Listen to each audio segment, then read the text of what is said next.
പിതാവിന്റെയും പുത്രന്റെയും പരിശുദ്ധാത്മാവിന്റെയും നാമത്തിൽ ആമേൻ. ഈശോ മിശിഹായ്ക്ക് സ്തുതിയായിരിക്കട്ടെ. എന്റെ ഈ വീഡിയോകളൊക്കെ കിട്ടാൻ സബ്സ്ക്രൈബ് ചെയ്യുന്നത് നല്ലതാ. ആ ബെല്ലിൽ ഒന്ന് ഞെക്കി. നിങ്ങൾ ഓർക്കണം, എന്റെ യൂട്യൂബിലെ ഒരു പ്രസംഗങ്ങൾക്കും പരസ്യമില്ല. അപ്പോൾ ഒരു തടസ്സവും കൂടാതെ കേൾക്കാം. അതെടുത്ത് വേറെ പലരും ആവർത്തിക്കുന്ന ഒരു കേട്ടാൽ അവിടെയെല്ലാം പരസ്യമുണ്ട്.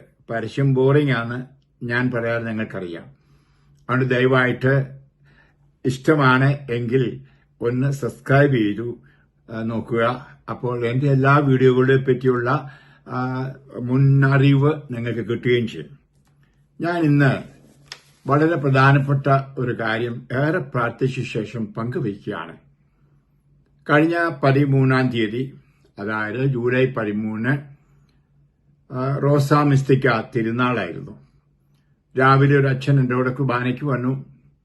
അപ്പോൾ പറഞ്ഞില്ല, ഇന്ന് ഹെൻറി എന്ന് പറയുന്ന വിശുദ്ധന്റെ തിരുനാളാണ്. ആഗോള സഭയിൽ അത് മാതാവിന്റെ യാതൊന്നും ഇന്ന് ഇല്ല എന്ന് ബലിയർപ്പിച്ചു. അപ്പോൾ ഏറെ പേര് എനിക്ക് വിഷ് ചെയ്തുകൊണ്ട് മംഗളങ്ങൾ ആശംസിച്ച് റോസാ മിസ്തിക്കായുടെ തിരുനാളിന്റെ മംഗളങ്ങൾ ആശംസിച്ചു എഴുതി. അത് കഴിഞ്ഞ് വൈകുന്നേരം എന്നെ അടുക്കൽ വന്നൊരു അച്ഛൻ ചോദിച്ചു, റോസാ മിസ്തിക്കായുടെ കുർബാനയാണോ അച്ഛൻ ചൊല്ലിയത്? ഞാൻ പറഞ്ഞു, എന്റെ തക്സായിൽ, അതായത് എന്റെ കുർബാന പുസ്തകത്തിൽ ഇല്ല, എന്റെ കലണ്ടറിലും ഇല്ല. എന്റെ കൂടെയുള്ള അച്ഛനും കുർബാനയിൽ ഇപ്പോൾ പറഞ്ഞത് അങ്ങനെയൊന്നും ഇല്ല എന്ന്. ഇങ്ങനെ ചിന്തിച്ചപ്പോൾ എനിക്ക് മനസ്സിലൊരു വൈക്ലഭ്യം എന്ന് പറഞ്ഞാൽ ഒരു ചിന്താക്കുഴപ്പം, ഒരു വേദന. ഞാൻ അമ്മയെ ഒത്തിരി സ്നേഹിക്കുന്നു, മറിയത്തെ സ്നേഹിക്കുന്നു. മറിയം പലപ്പോഴും എൻ്റെ കൂടെയുണ്ട്. ഞാൻ ഒത്തിരി വിഷം വരുമ്പം അമ്മയുടെ അടുക്കൽ എല്ലാം പൊട്ടിക്കരഞ്ഞ് പറയാറുണ്ട്. അപ്പോഴുള്ള അമ്മ എന്നോട് പറയുന്നത്, എൻ്റെ അടുക്കൽ നിൽക്കാതെ പോയി എൻ്റെ മോനോട് പറയാന്നാ പറയുന്നത്. എന്നാൽ എൻ്റെ പല ശുശ്രൂഷകളിലും എൻ്റെ അമ്മയുണ്ട്. പ്രത്യേകിച്ച് ശുദ്ധിയാത്മാക്കളുടെ ശുശ്രൂഷയിൽ അമ്മ എൻ്റെ കൂടെ ഉണ്ട്. മമ്മൂരിസ സ്വീകരിക്കാത്തവർക്ക് ഞാൻ മമ്മൂരിസ കൊടുക്കും. പേര് പറയുന്നതൊക്കെ അമ്മയാണ്. അങ്ങനെ അമ്മയുടെ ആ സാമീപ്യം എപ്പോഴും എനിക്കുണ്ട്. എന്റെ സ്വന്തം അമ്മ, എന്റെ ശാരീരിക അമ്മ സ്വർഗത്തിലാണ്. എന്നാൽ എന്നോട് കൂടെ ഇപ്പോൾ ഉള്ള ഒരമ്മയാണ് പരിശുദ്ധ കന്യാമറിയം. ഞാൻ പരിശുദ്ധ കന്യാമറിയം എന്ന് പറയാറില്ല, അമ്മേനെ പറയാറുള്ളൂ. അതെ, അമ്മ എന്ന് പറഞ്ഞ ആ വാക്കിന്റെ അർത്ഥം സ്നേഹമാണ്. പ്രിയമുള്ളവരെ, അതുകൊണ്ട് ഞാൻ ദിവസക്കാരുടെ ഇടയ്ക്കൽ പോയി പ്രാർത്ഥിച്ചുകൊണ്ടിരുന്നപ്പോൾ അമ്മയുമായിട്ടും സംസാരിച്ചു. എനിക്ക് അമ്മയുടെ പ്രത്യക്ഷപ്പാടൊന്നുമില്ല മറ്റു പലർക്കും ഉണ്ടെന്ന് പറയുന്നത്, എന്നാൽ ദർശനങ്ങൾ ധാരാളം എനിക്കും ഉണ്ട്. അപ്പോൾ അത് എന്നോട് അമ്മ പറഞ്ഞ കുറെ കാര്യങ്ങൾ ഞാൻ നിങ്ങളുമായി പങ്കുവെക്കുന്നു. നിങ്ങൾ വിശ്വസിച്ചാലും ഇല്ലെങ്കിലും അത് പറയണമെന്ന് പരിശുദ്ധാത്മാ പ്രചോദിപ്പിക്കുന്നതുകൊണ്ട് ഞാൻ പറയുകയാണ് മക്കളെ. ആദ്യമേ എന്നോട് പറഞ്ഞത് ജെറമയ പ്രവാചകന്റെ ഒരു വചനമാണ്. ജെറമയ 2:13. മനുഷ്യൻ ഇന്ന് 2 വലിയ തിന്മകൾ ചെയ്തിരിക്കുന്നു. ജീവജലത്തിന്റെ ഉറവിടമായ എന്നെ ഉപേക്ഷിച്ച് ജലം സൂക്ഷിക്കാൻ കഴിവില്ലാത്ത പൊട്ടക്കിണറുകൾ കുഴിച്ചു എന്ന്.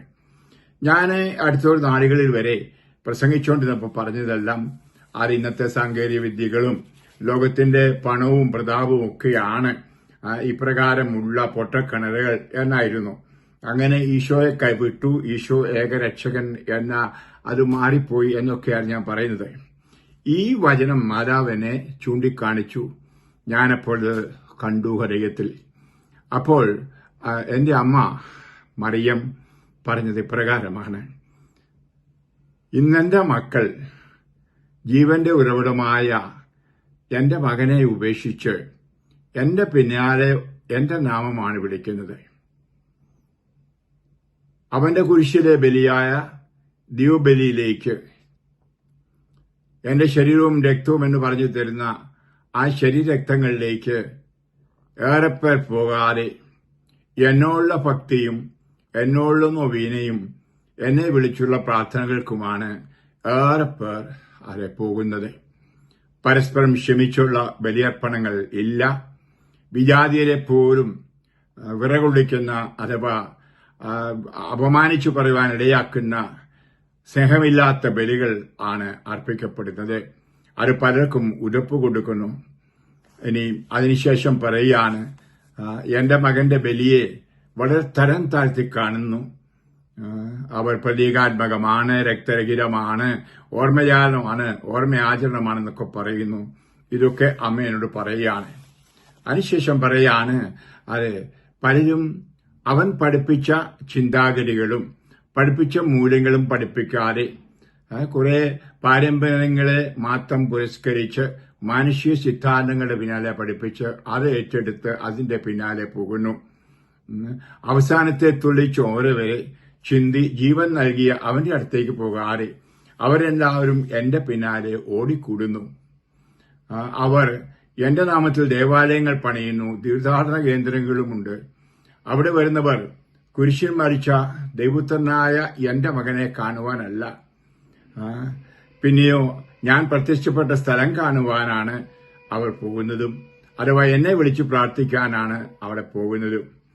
എനിക്ക് അത് ഇഷ്ടമല്ല. ഞാൻ ആഗ്രഹിക്കുന്നത് എന്റെ മകന്റെ അടുത്തേക്ക് പോകണം, അവനെ വിളിച്ചു പ്രാർത്ഥിക്കണം, അവനെ വിളിച്ചപേക്ഷിക്കണം. അവനാണ് എല്ലാം നൽകുന്നവൻ, അവനാണ് ഏകരക്ഷകൻ. രക്ഷ നൽകുവാൻ അവനെ കഴിയൂ. ഇനി ഇതിന്റെ എല്ലാം പിന്നിൽ ഏറെ പേർ സാമ്പത്തിക ലാഭം ഉണ്ടാക്കുന്നതും ഞാൻ കാണുന്നു. അതും എനിക്ക് സഹിക്കാൻ ആവല്ല. ഇനിയും കർത്താവിന്റെ നാമം വിളിക്കുന്നവരെല്ലാം, എന്റെ മകന്റെ നാമം വിളിക്കുന്നവരാം എല്ലാവരും പാപത്തിൽ നിന്ന് ഒഴിഞ്ഞു നിൽക്കണം. അതാണ് അവൻ പഠിപ്പിച്ചത്. അത് കഴിയില്ലാത്തത് കൊണ്ടല്ലേ എന്റെ അടുക്കൽ വന്നുകൂടുന്നത്. ഇനി മാത്രമല്ല, എന്റെ നാമം വിളിക്കുന്നവർക്കാണ് രക്ഷ എന്ന് അവർ ചിന്തിക്കുന്നു. എന്നാൽ യേശുവിൻ നാമം വിളിക്കുന്നവർക്ക് മാത്രമേ രക്ഷ ഉള്ളൂ.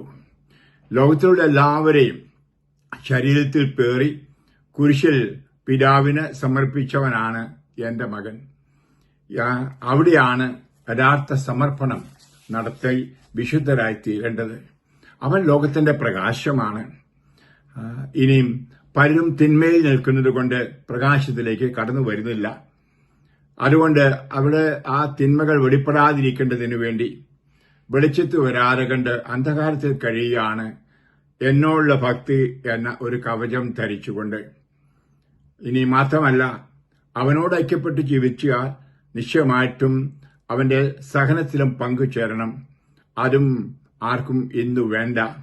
കുരിശും പീഡനങ്ങളും തിരസ്കരണങ്ങളും ശാരീരിക രോഗങ്ങളുമെല്ലാം മാറ്റിത്തരണമേ എന്ന് പ്രാർത്ഥിക്കുവാനാണ് പലരും എന്റെ അടുക്കൽ വരുന്നത്. എന്നാൽ കുരിശെടുത്തുകൊണ്ട് അവന്റെ പിന്നാലെ പോകാൻ എനിക്ക് വേണ്ടി പ്രാർത്ഥിക്കണമേ അമ്മേ എന്ന് പറയുന്നവർ വളരെ ചുരുക്കം മാത്രമേ ഉള്ളൂ. കുരിശും പീഡനങ്ങളും എല്ലായ്പ്പോഴും നിങ്ങളോടുകൂടി ഉണ്ടായിരിക്കും. നിങ്ങൾ അവനെ അനുകരിച്ചാൽ അതിലൂടെയാണ് നിങ്ങൾ നിത്യതയിൽ സ്വർഗരാജ്യത്തിൽ പോകേണ്ടത്. ഇന്ന് പലരും ആഗ്രഹിക്കുന്നത് ഈ ലോക സുഖങ്ങളും ഈ ലോകത്തിലെ പ്രതാപവും സമ്പത്തുമെല്ലാമാണ്. ഇത് വർദ്ധിപ്പിക്കാനായിട്ടാണ് എന്റെ അടുക്കൽ പ്രത്യാശ വെച്ച് അവർ പ്രാർത്ഥിക്കുന്നത്. എന്നാൽ അവർക്ക് വേണ്ടതെല്ലാം നൽകണമെങ്കിൽ അവനോട് ഐക്യപ്പെട്ട് അവന്റെ രാജ്യത്തിലാകണമെന്ന കാര്യം അവർ വിസ്മരിച്ചു പോകുന്നു. ഇതോർത്താണ് ഇന്ന് ഞാൻ കണ്ണീര് ഒഴുക്കുന്നത്. ഇത് തിരുത്തുവാനോ അല്ലെങ്കിൽ നേരെയാക്കുവാനോ ആരും പരിശ്രമിക്കുന്നില്ല. ഞാൻ എവിടെയെല്ലാം പ്രത്യക്ഷപ്പെട്ടു അവിടെയെല്ലാം പറഞ്ഞത് മാനസാന്തരപ്പെടുവാനും പ്രാർത്ഥിക്കുവാനും അവനിലേക്ക് പോകുവാനും അവന്റെ രാജ്യത്തിലായിരിക്കുവാനും ആണ്. പാപത്തിന് പരിഹാരം ചെയ്യണമെന്നും പ്രാശ്ചിത്തം ചെയ്യണമെന്നുമാണ് ഞാൻ നിർദ്ദേശിച്ചിട്ടുള്ളത്. അത് പഠിപ്പിക്കാതെ എന്റെ അടുക്കലേക്ക് ഓടിക്കൂടുന്നത് ലൗകിക കാര്യങ്ങൾ നേടിത്തരണമേ എന്ന് പറഞ്ഞുകൊണ്ടാണ്. എന്റെ ആഗ്രഹമൊന്നു മാത്രം, അവൻ വളരണം, അവന്റെ പക്കലേക്ക് എല്ലാവരും പോകണം, അവനിലൂടെ എല്ലാവരും രക്ഷ പ്രാപിക്കണം. ഞാൻ എന്റെ ശരീരത്തിന് അല്പം പോലും രക്തം ഒരിക്കലും ഒഴുക്കിയിട്ടില്ല. ചങ്കുപോലും പൊട്ടിച്ച് രക്തമൊഴിക്കല് എന്റെ ഓമനപുത്രനായ യേശുവാണ്. അവനാണ് നിന്റെ ഏക രക്ഷകൻ. അവനെ നിങ്ങൾ സ്നേഹിക്കണം. അവന്റെ നാമത്തിൽ നിങ്ങൾ സ്നാനപ്പെട്ടവരാണ്. അവന്റെ കുരിശിനടുക്കൽ ചെന്ന് അവന്റെ ഹൃദയത്തിലേക്ക് നോക്കി ആ ചോരയും നീരും നിന്റെ മേൽ വീഴ്ത്തണം. എങ്കിൽ മാത്രമേ നീ കഴുകി ശുദ്ധീകരിക്കപ്പെട്ട് ആത്മാവിൽ നിറഞ്ഞവനായി തീരുകയുള്ളൂ. ഞാൻ അതിനായിട്ട് നിങ്ങൾക്ക് വേണ്ടി പ്രാർത്ഥിക്കുന്നവർ മാത്രമാണ്. എന്നെ കേന്ദ്രീകരിച്ചുള്ള എല്ലാ ഭക്തി അഭ്യാസനങ്ങളിലും ദിവ്യബലിയും ആരാധനയും കുരിശിന്റെ വഴിയൊക്കെ ഉണ്ടെന്ന് നിങ്ങൾ പറഞ്ഞേക്കാം. എന്നാൽ എന്റെ മനസ്സിൽ ഞാൻ കാണുന്നതും ഞാൻ കണ്ടുകൊണ്ടിരിക്കുന്നു. എല്ലാവരും എന്റെ അടുക്കൽ വരാനൊരു മാർഗമായിട്ട് അവയെ ഉപയോഗിക്കുന്നു. അത് വെറും ഒരു ഭക്തിയുടെ ബാഹ്യരൂപം. കാരണം കത്തോലിക്കർക്ക് ബലിയില്ലെങ്കിൽ, അല്ലെങ്കിൽ കുരിശിന്റെ വഴി ഇല്ലെങ്കിൽ, ആരാധന ഇല്ലെങ്കിൽ വരില്ല. അപ്പോൾ എന്റെ അടുക്കൽ വരാനും ഞാൻ പ്രത്യക്ഷപ്പെട്ട സ്ഥലത്തും വരാനും ഉപാധികൾ മാത്രമായിട്ടാണ് അവയെ കാണുന്നത്. എങ്കിൽ നിങ്ങൾ അവനെ തിരസ്കരിക്കുകയാണ്. ജീവന്റെ ഉറവിടമായ ദൈവത്തെയാണ് നിങ്ങൾ തിരസ്കരിക്കുന്നത്. ഞാൻ നിങ്ങളുടെ അമ്മയാണ് എങ്കിൽ നിങ്ങൾ ചെറുപ്പകാലത്ത് നിങ്ങളുടെ അമ്മ പറഞ്ഞത് എന്തെന്ന് ഒന്ന് ചിന്തിച്ചു നോക്കൂ. അപ്പോൾ അമ്മ പറഞ്ഞില്ല, എന്റെ അടുക്കൽ വരൂ. ഇല്ല മോനെ, എന്റെ ഭർത്താവിന്റെ അടുക്കൽ, നിന്റെ അപ്പന്റെ അടുക്കൽ പോകൂ. ഇതാണ് അപ്പൻ, അപ്പനെ അനുസരിക്കൂ, അപ്പനെ പോലായിത്തീരൂ എന്നല്ലേ ചെറുപ്പത്തിൽ അമ്മ പറഞ്ഞു തന്നത്. എങ്കിൽ നിന്റെ അപ്പനും നിന്റെ സ്നേഹിതനും നിന്റെ രക്ഷകനുമെല്ലാമാണ് എന്റെ ഏകജാതനായ യേശുക്രിസ്തു. അപ്പോൾ അവനെ മുറുകെ പിടിച്ച് അവന്റെ കൂടെ ആയിരിക്കുന്നതാണ് എന്റെ ഇഷ്ടം. അപ്പോൾ അവൻ ഒരിക്കലും നിങ്ങളെ തിരസ്കരിക്കുകയില്ല. ഇനിയും നിങ്ങളുടെ പ്രതിനിധിയായിട്ട് കുരിശിൻ ചുവട്ടിൽ നിന്ന യോഹന്നാനോടാണ് പറഞ്ഞത്, ഇതാ നിന്റെ അമ്മ എന്ന്. ആ യോഹന്നാൻ ഒരു സ്നേഹ ശിഷ്യനായിരുന്നു. അവൻ പറഞ്ഞത് എന്താണ്? ഞാൻ ഇല്ലാതാകണം, ചെറുതാകണം, അവൻ എന്നിൽ വളരണം. എങ്കിൽ എന്റെ മകനെ സ്നേഹിക്കുന്ന പ്രിയ ക്രിസ്ത്യാനികളെ, നിങ്ങൾ നിങ്ങളുടെ ഭൗമിക അമ്മ പറഞ്ഞു തന്നപോലെ ഞാനും പറഞ്ഞു തരുന്നു. നിങ്ങൾ അവനെ സ്നേഹിക്കണം, അവനിൽ വളരണം, അവൻ എന്നിൽ വലുതാകണം. നിങ്ങളായിരിക്കരുത് ജീവിക്കുന്നത്, അവനിൽ നിങ്ങൾ ജീവിക്കണം. നിനക്ക് പറയാനാവണം, ഇനി ഞാനല്ല, യേശുക്രിസ്തു എന്നിൽ ജീവിക്കുന്നുവെന്ന്. ഇതാണ് എന്നോടുണ്ടാകേണ്ട ഭക്തി. അതാണ് എനിക്ക് ഇഷ്ടകരമായി. അതില്ലാത്തതുകൊണ്ടുള്ള കണ്ണീരാണ് എനിക്ക് ഉള്ളത്. ഞാൻ കണിശമായിട്ടും നിങ്ങളടുത്തുണ്ട് ഒരമ്മയായിട്ട്. നിങ്ങളുടെ എല്ലാ വേദനകളും, നിങ്ങളുടെ എല്ലാ സങ്കടങ്ങളും, ഞാൻ എന്റെ പ്രതിസന്ധികളും ബുദ്ധിമുട്ടുകളും എല്ലാം എന്റെ മകന്റെ ശരീരത്തിൽ കാണുന്നു. അതാണ് അവൻ ഇപ്പോഴും പേറുന്നത്. അതെല്ലാം ഞാൻ ഹൃദയത്തിൽ സംഗ്രഹിച്ചുകൊണ്ട് എന്നും നിങ്ങൾക്ക് വേണ്ടി ഞാൻ പ്രാർത്ഥിക്കുന്നു. അത് നിങ്ങൾ മനസ്സിലാക്കണം. എനിക്ക് പ്രാർത്ഥിക്കുവാനേ ആവതുള്ളൂ. ഞാൻ പ്രാർത്ഥിക്കുന്നുമുണ്ട്. നിങ്ങൾക്കെല്ലാം തരുന്നത് അവനാണ്.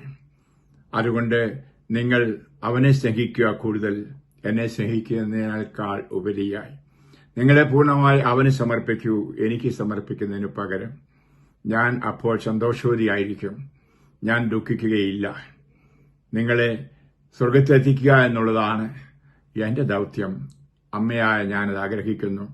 ഞാൻ അവന്റെയും നിങ്ങളുടെയും അമ്മയാണ്. ദയവായി നിങ്ങൾ ഞാൻ പറയുന്നത് കേൾക്കൂ. ഇങ്ങനെ മാതാവ് എന്നോട് തുറന്നു പറഞ്ഞുകൊണ്ടിരിക്കുകയായിരുന്നു. ഞാൻ ഏറെ കണ്ണീരൊഴുക്കി. ഈ പറഞ്ഞ എല്ലാം ബൈബിൾ കാര്യങ്ങളാണ്, സത്യമാണ്, ശരിയാണ്. ഇന്ന് പലരും മാതാവിനുള്ള ഭക്തി ഒരു ബാഹ്യപ്രകടനമായി കരുതി അതിന്റെ ഉള്ളിൽ പാപം മൂടി വെക്കുന്നത് ഞാൻ അറിയുന്നതും കാണുന്നതുമാണ്.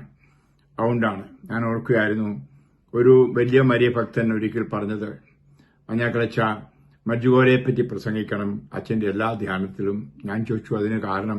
അവിടെ അത്ഭുതങ്ങളുണ്ട്, അടയാളങ്ങളുണ്ടെന്നൊക്കെ പറഞ്ഞ് എന്നോട് ഒത്തിരി പറഞ്ഞു. എല്ലാ ആഴ്ചയിലും ഓരോ വണ്ടി നിറയെ ആളുകളെ അവിടെ കൊണ്ടുപോകുന്നവനുമാണ് തീർത്ഥാടനത്തിന്. അപ്പോൾ ഇങ്ങനെ പ്രാർത്ഥിച്ചുകൊണ്ടിരുന്നു അവന് വേണ്ടി ഞാൻ. അപ്പോൾ ഈശോ എന്നോട് പറഞ്ഞു അവനോടൊരു ചോദ്യം ചോദിക്കാൻ. ഞാൻ ചോദിച്ചു, മോനെ കുമ്പസാരവും കുർബാനയൊക്കെ ഉണ്ടോ? അപ്പോൾ അവന്റെ മുഖഭാവം മാറി പറഞ്ഞു, അച്ഛന്മാരെ ഞാൻ വെറുക്കുന്നു, ഞാൻ കുമ്പസാരിക്കാറില്ല, പാപികളായവരുടെയൊക്കെ ഞാൻ എന്തിനാ കുമ്പസാരിക്കുന്നത് എന്ന് പറഞ്ഞുകൊണ്ട് മുഖം മാറിയപ്പോഴേ ഞാൻ പറഞ്ഞു, ഞാൻ മഞ്ജുഗോരെ കണ്ട വലിയ അത്ഭുതം. എന്റെ ജീവിതത്തിലെ ഏറ്റവും വലിയ ജനക്കൂട്ടം ഉണ്ടായിരുന്ന ഒരു യൂറോപ്പിലെ കൺവെൻഷൻ ആയിരുന്നു. 1,00,000 പേരുണ്ടായിരുന്നു മഞ്ജുഗോരയിൽ. അവിടുത്തെ ഏറ്റവും വലിയ അത്ഭുതം അവിടുത്തെ ഒരു 10-200 കുമ്പസാരക്കൂടുകളാണ്. ആ മാനസാന്തരങ്ങളാണ് അവിടുത്തെ വലിയ അത്ഭുതങ്ങൾ. അടുത്തൊരിടയിൽ വിചലിച്ച് അതിനെപ്പറ്റി നിങ്ങളോട് പറയുകയുണ്ടായി. പ്രിയപ്പെട്ടവരെ, ഞാനിത് പറയാൻ കാരണം ഇങ്ങനെയുള്ള മരിയഭക്തന്മാർ നമ്മുടെ ഇടയിൽ ഉണ്ട്. നൊവേന പോകുന്നു, മാതാവിന്റെ പ്രത്യക്ഷമുള്ളിടത്ത് പോകുന്നു, അതിൽ വിശ്വസിക്കുന്നു, അത്ഭുതങ്ങൾ വർത്തിക്കുന്നു, ജനക്കൂട്ടം കൂടുന്നു. എന്നാൽ ആ ക്രൂശിതന്റെ അടുക്കൽ അല്ലെങ്കിൽ ദിവ്യഗാനത്തിൽ എഴുതിയിരിക്കുന്ന ഈശോയുടെ അടുക്കലേക്ക് ആളുകൾ വിരളമായിട്ടേ പോകുന്നുള്ളൂ. മാതാവ് തന്നെ പറഞ്ഞ പോലെ ഇതിന്റെ എല്ലാം പിന്നിൽ സാമ്പത്തിക ലാഭവും ഉണ്ട് എന്ന് എനിക്കറിയാമെന്ന് അമ്മ പറഞ്ഞു. സത്യമാണ്. ഈ മാതാവിന്റെ ഭക്തികളിലെല്ലാം പിന്നിൽ വലിയ നേർച്ചപ്പെട്ടികളുണ്ട്. എന്നാൽ പാവം അത് വിശുദ്ധ കുർബാനയ്ക്ക് നേർച്ചപ്പെട്ടിയില്ല, അല്ലെങ്കിൽ തൂങ്ങപ്പെട്ട രൂപത്തിന് മുമ്പിൽ നേർച്ചപ്പെട്ടിയില്ല, സാമ്പത്തികതയില്ല. ഒരു വാണിജ്യ മനോഭാവം നമ്മുടെ സമൂഹത്തിൽ കടന്നു വന്നിട്ടുണ്ട്, നമ്മുടെ ആരാധനാക്രമങ്ങളിൽ പോലും കടന്നു വന്നിട്ടുണ്ട് എന്ന് നമ്മൾ സമ്മതിച്ചേ മതിയാവും. ഇതൊക്കെ മാറ്റി ശുദ്ധീകരിക്കണം. ഇതാണ് അമ്മ ആഗ്രഹിക്കുന്നത്. ഞാൻ പറഞ്ഞതിൽ ഒരു തെറ്റുണ്ടെന്ന് എനിക്ക് തോന്നുന്നില്ല. അന്ന് രാത്രിയിൽ അത് പ്രാർത്ഥിച്ചപ്പോൾ എൻ്റെ അമ്മ എന്നോട് പറഞ്ഞതാണ്, പരിശുദ്ധ കന്യകാമറിയം എന്നോട് പറഞ്ഞതാണ്. ഞാൻ അമ്മയോട് പറഞ്ഞു, ഞാൻ അമ്മയിൽ പറയും എല്ലാവരോടും. പക്ഷെ മരിയ ഭക്തരായ പലരും ഒരു വിഷയം പ്രകോപിച്ചേക്കാം, എന്നെ ഇഷ്ടപ്പെടാതിരുന്നേക്കാം. അപ്പോൾ അമ്മ തോളിൽ തട്ടിക്കൊണ്ടിരുന്നു പറഞ്ഞു, മോനെ, നീ പറയുന്ന പലതും പലർക്കും ഇഷ്ടപ്പെടില്ല. പലരും അത് എതിർക്കുന്നവരായിരിക്കാം, കുറ്റപ്പെടുത്തുന്നവരായിരിക്കാം. എങ്കിലും സത്യസന്ധമായ വചനം പ്രഘോഷിച്ച് മോനെ മുന്നോട്ട് പോകൂ എന്ന്. അതെ, ആ അമ്മ എന്നെ ശക്തിപ്പെടുത്തുന്നവളാണ്, എനിക്ക് വേണ്ടി പ്രാർത്ഥിക്കുന്നവളാണ്. ഞാൻ പറഞ്ഞല്ലോ, എനിക്ക് പ്രത്യക്ഷപ്പാടൊന്നുമില്ലെങ്കിലും അമ്മയുടെ ദർശനവും സന്ദേശങ്ങളും അനുദിനം ഉണ്ട്. അതെ, ഈ ലോകത്തിലെ എൻ്റെ സുവിശേഷ പ്രഘോഷണത്തിലും മാത്രമല്ല, ഞാൻ പരലോകത്തിലുള്ളവർക്ക് വേണ്ടി സുവിശേഷ പ്രഘോഷണം നടത്തുമ്പോഴുമെല്ലാം എൻ്റെ അമ്മയുടെ പ്രാർത്ഥനയും സഹായവും ഉണ്ട്. അതുകൊണ്ട് പ്രിയ മക്കളെ, ഞാനീ പറഞ്ഞത് ആഴമായി ചിന്തിക്കണമേ. അമ്മ പറഞ്ഞത് അമ്മയുടെ വാക്കി പറയണമെന്ന് ഞാൻ ആഗ്രഹിച്ചു, എങ്കിൽ എൻ്റെ വാക്കുകൂടെ കൂട്ടിച്ചേർത്ത് ഞാൻ പറയേണ്ടതായിട്ട് വന്നു. എൻ്റെ ഭാഷ അങ്ങനെ ആയതുകൊണ്ട് നിങ്ങളെ ദൈവം അനുഗ്രഹിക്കട്ടെ, ഈശോ അനുഗ്രഹിക്കട്ടെ. ഈശോയുടെ ഹൃദയത്തിൽ മാതാവിന്റെ പ്രാർത്ഥനയോട് ചേർത്തുകൊണ്ട് ഞാൻ അർപ്പിക്കുന്നു, ആശീർവദിക്കുന്നു. പിതാവിന്റെയും പുത്രന്റെയും പരിശുദ്ധാത്മാവിന്റെയും നാമത്തിൽ ആമേൻ.